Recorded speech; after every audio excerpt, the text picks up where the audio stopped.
So a man has filed a lawsuit against Disney after his wife died from an allergic reaction after eating at one of their restaurants. But Disney says the lawsuit should be dropped because, well, he once signed up to their streaming service, and deep within the terms was an agreement to settle any lawsuits against Disney out of court. It's outrageous, but it's legal, completely legal. Be honest, when you click I agree on a subscription service, do you read the T's and C's? I don't either. So what would happen if Disney tried this here, and what else might you have signed yourself up to and for? Senior lecturer at Auckland Law School, Joshua Yuvaraj, joins me now. G'day, nice to see you. Yeah, how's it going? Yeah, good. Welcome to the program. This is a trick for all of us, isn't it? Yes. This is a real warning sign, isn't it? Just on the specific case, do the people have a point, or is Disney in the right here? Difficult to say. The Supreme Court in the US has tended to be quite pro-business in sort of upholding quite an expansive view of these clauses. It is going to court in October, and we just have to see what happens from there. Yeah, so we sign up to, how many of these things would we click in our lives? Heaps of them, wouldn't we? Oh, and I'd venture to say most to all of your listeners would just click into something. If you have an iPhone, if you have a Google account, if you've got a Spotify account. Insurance. Yep, if you want to watch The Mandalorian. Yeah. So we don't even know what we're agreeing to. What sort of things are we agreeing to, do you know? Well, this is the thing. Companies will engage lawyers to prepare these very lengthy terms and conditions, and they know that you are going to sign up to them. There's no functional bargaining power. You're going to walk away if you're not going to sign up. Well, we have to click it, don't we? Absolutely. Because it takes you to the next stage, yeah? Absolutely. So a lot of us will probably not know what we're signing up to.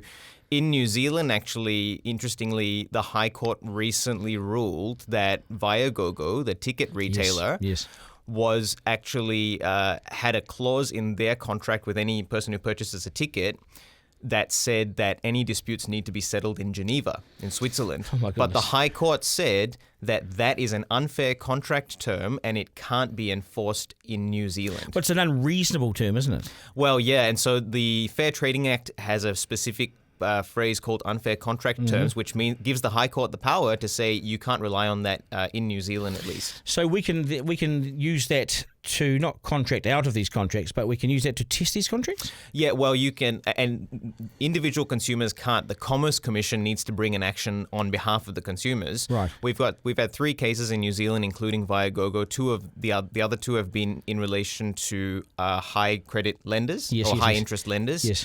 And so the court basically, as you said, tests these clauses against a particular test and then says, well, are they unfair? Are they not fair? Are they fair? Can they be relied upon? Is that Viagogo still around, is it? Are they still around? They are, yes. I thought we were doing something to them. I thought we had sort of clamped down on them, or we were doing something. Well, they're still, as far as I can tell, still sort of third-party retailers. But yeah, certainly it's preferable to purchase your tickets from It's hit and miss. See, most New Zealanders wouldn't feel armed and have the power to hire a lawyer and to get legal advice.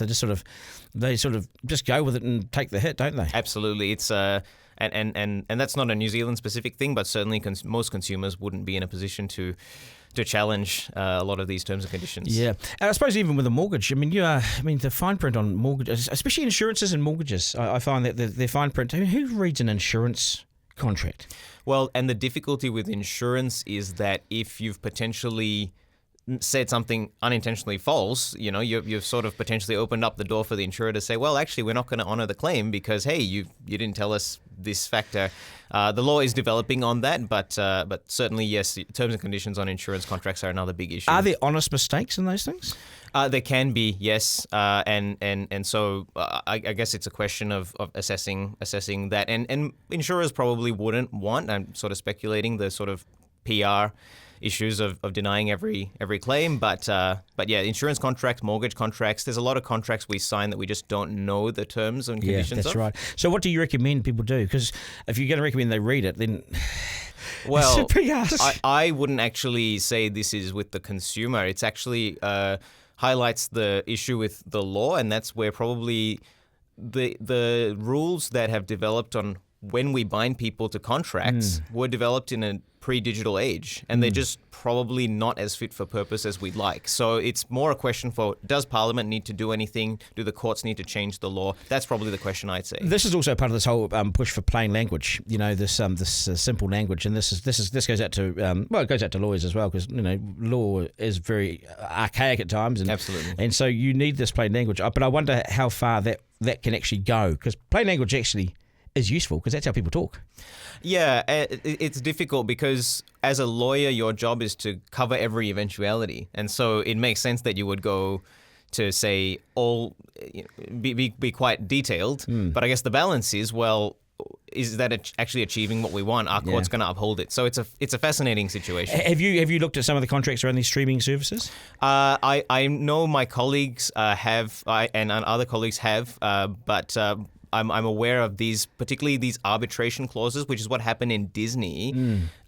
They said that you cannot bring a claim in court. You have to go to a private dispute resolution service. And that's the thing. It's private. So nobody knows what happens there. No, that means they can sit around the table, offer you $5,000 and kick you out the door. Well, you've got a third party who has to assess that and it makes a decision. But yes, nobody would know if it was $5,000, $50,000, $1 million. Right. But it keeps the litigation away, you see. So the expensive, in front of the court, but also in front of the public court, you see, as well. So. Yeah, and it stops bad precedent from being developed that would then, potentially affect the company's business. I tell you what, it really is David and Goliath, isn't it? It really is that we're the big boys and we will always be the big boys. Well, we'll see what happens in October, but I wouldn't be holding my breath. Yeah. Hey, nice to see you. Thank you for clearing that up for us. And and people should watch the warning. Just be aware.